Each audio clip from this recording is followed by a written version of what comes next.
Remèdes naturels pour diminuer l'inflammation. Pour soulager les inflammations, nous devons suivre un régime végétalien. La viande, le poisson et les produits laitiers ont tendance à empirer la situation. Beaucoup de maladies se manifestent sous la forme d'inflammation, un phénomène inconfortable et parfois même douloureux. Pour certains, diminuer l'inflammation devient une nécessité. Cela peut être aussi bien des douleurs musculaires ou articulaires que des inflammations de toutes sortes, de la peau, de la gorge, des yeux, des gencives, des oreilles, du foie, des reins, de l'intestin, etc.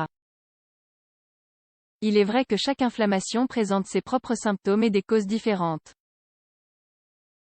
Mais certains aliments et remèdes naturels peuvent nous aider à faire diminuer l'inflammation. Peu importe l'endroit où elle se trouve, les symptômes disparaîtront ainsi peu à peu. Nous allons donc voir quels sont ces remèdes. Lisez aussi, les 11 clés d'une alimentation anti-inflammatoire.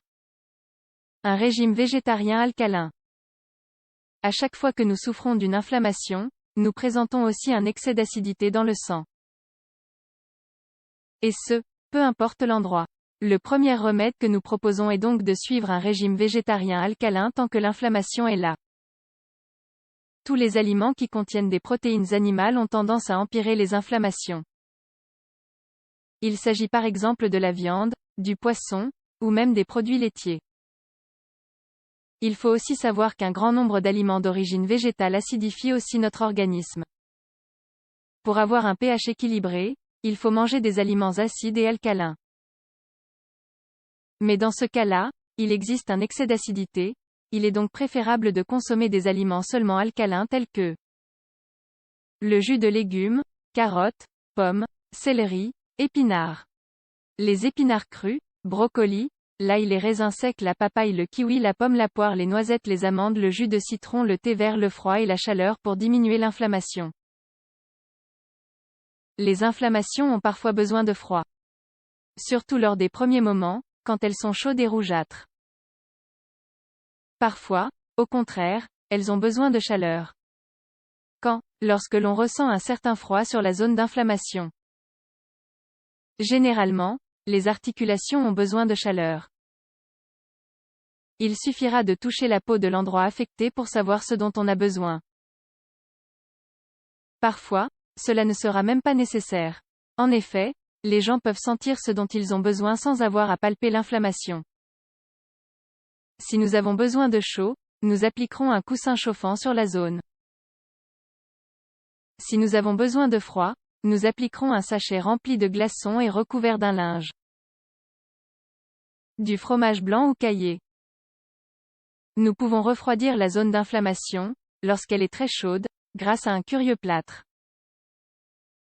Il s'agit en effet de fromage blanc, quark ou caillé. Il faut l'appliquer directement sur la peau puis recouvrir avec un tissu. On laisse ensuite agir une demi-heure minimum. Les huiles froides ou chaudes. Les huiles végétales et essentielles peuvent avoir des effets complètement opposés. En effet, certaines refroidissent tandis que d'autres nous donnent de la chaleur. Nous allons voir quelles sont les propriétés de chacune d'elles.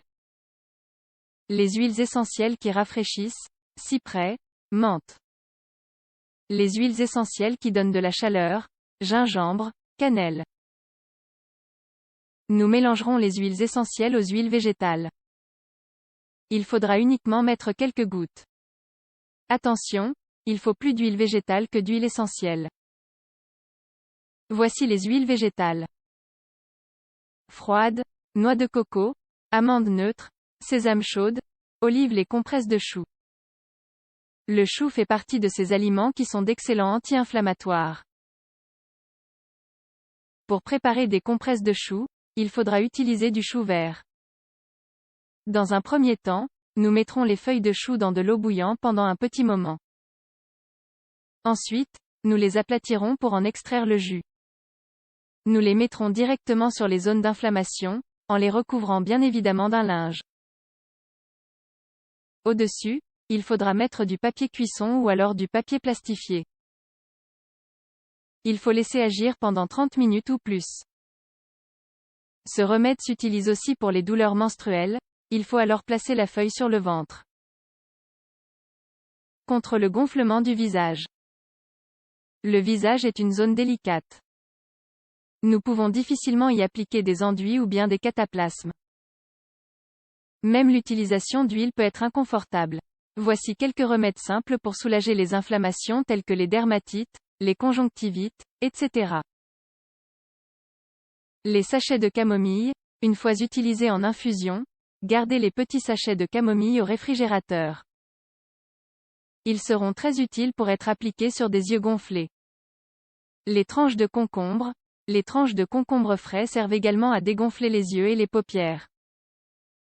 Il faudra les laisser agir entre 15 et 60 minutes. L'aloe vera. L'aloès apaise les inflammations et cicatrise.